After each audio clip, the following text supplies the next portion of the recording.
Alhamdulillah. Jadi bagaimana kabarnya dek? Baik.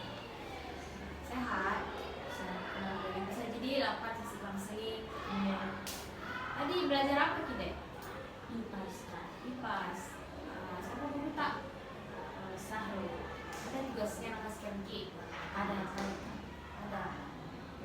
Bagaimana sih Pak siapa tadi Pak pengajar? Agustin. Baik. Baik. Berangkat sekolah jam berapa tadi ke sekolah?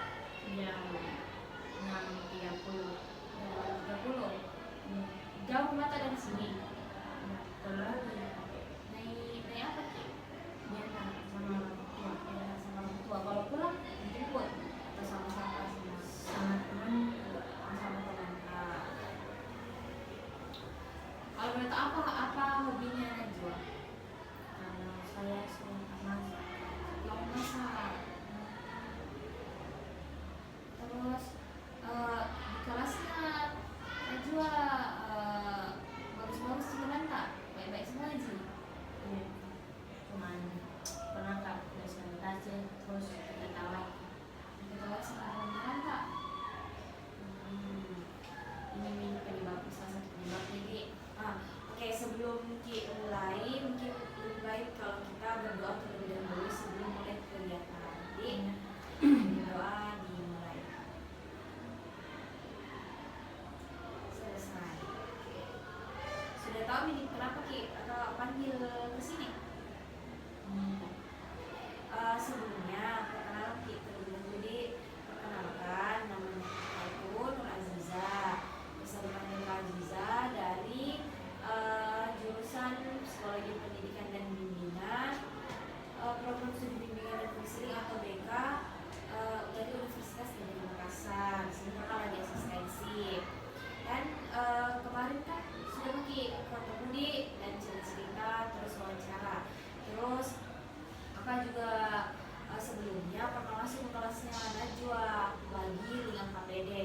Terus dari situ itu kakak lihat kalau Najwa ini punya masalah tentang kesulitan mengelola kesulitan dalam ini apa namanya, kesulitan berkomunikasi. Betul? Itu tadi salah satunya tadi karena pernah kita presentasi di terus pernah wawancara juga tentang salah satunya tadi. Tapi di sini kakak mau tahu lebih luas lagi, lebih kecil lagi tentang masalah yang dihadapi sama Najwa yang Najwa ceritakan kemarin. Sebelumnya sudah pernah tidak lakukan sesi konseling seperti ini? Belum. Jadi konseling individu itu adalah bentuk layanan konseling yang dilakukan antara seorang konselor dan seorang klien secara tatap muka atau face to face, baik secara langsung seperti ini maupun melalui media daring kayak menelpon, chat, atau video call gitu. Kemudian supaya lebih nyaman kide terbuka untuk cerita, perlu tahu juga bahwa di dalam sesi konseling itu ada yang namanya asas. Nah, ada yang namanya asas kesukarelaan, keterbukaan, kerahasiaan. Nah, asas kesukarelaan itu kayak sukarela ki datang di sini ketika dipanggil. Jelas ki kalau panggil di sini sukarela. Terus terbuka, harus terbuka semua dengan apapun itu kesalahan harus diceritakan yang sejujur-jujurnya. Kemudian yang asas yang terakhir itu asas kerahasiaan.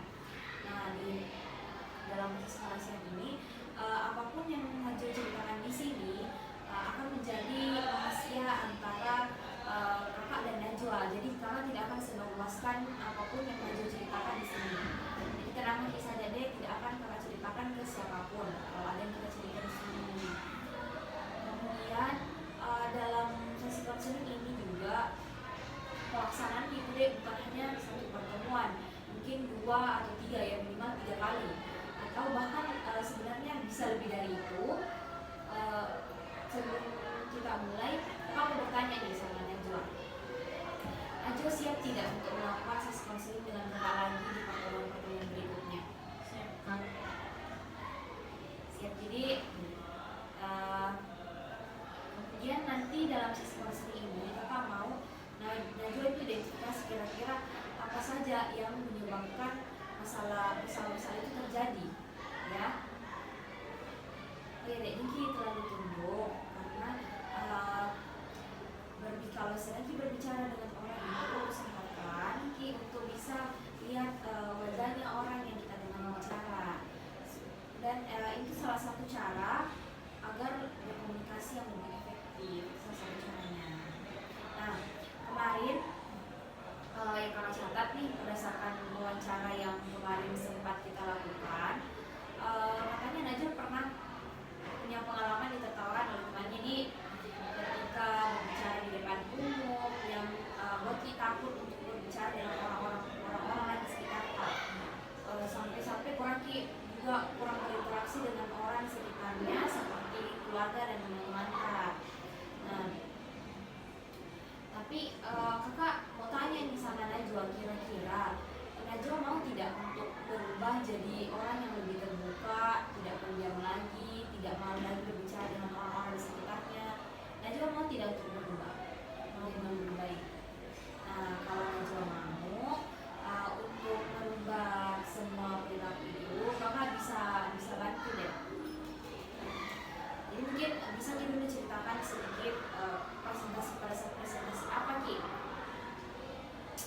Untuk waktunya pasti pembelajaran sejarah. Siapa itu dulu Kak? Kawannya. Pak dulu. Terus ditunjukkan representasi untuk kelompok. Terus mereka salah bicara ya Kak. Terus berarti kita kembali ke semua kita turun anda presentasi karena malu Kak. Tapi diketahui di situ diketahui sama teman-teman tahu presentasi. Tapi kalau aku bertanya sebelumnya, Najwa punya teman tidak di kelas? Sahabat kah? Ada Kak. Ada. Orang ini bagaimana? Aktif kah? Baik Ji? Terus aktif Ji cerita apa begitu? Iya. Ada juga susah ada di selalu Ji ada gitu. Tadi kalau boleh tahu Najwa masuk di sekolah ini masuk ada organisasi yang Najwa ikuti atau tidak? ada Kak. Apa itu organisasi? Basket. Oh, basket. Baris di bukan yang tampil kemarin? Iya. Kemarin nih.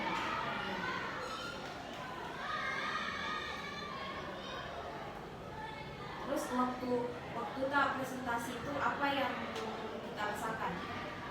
Malu, Iya, terkenal semua kita tahu juga. Dia mau naik presentasi. terus apa di situ bagaimana ekspresinya siapa dari Pak Wahyu? Nah, sudah menyanyi teman-teman semua yang kesana. Dari situ takut makin dia untuk bicara sama orang sekitar tahu gara-gara punya pengalaman yang buruk. Sebentar belajar apa kita? Matematika. Bukan masih jam istirahat nih. Ya. Istirahat yang pertama itu berapa menit? 30 menit saja. Ya, Berarti hampir selesai karena sudah ini.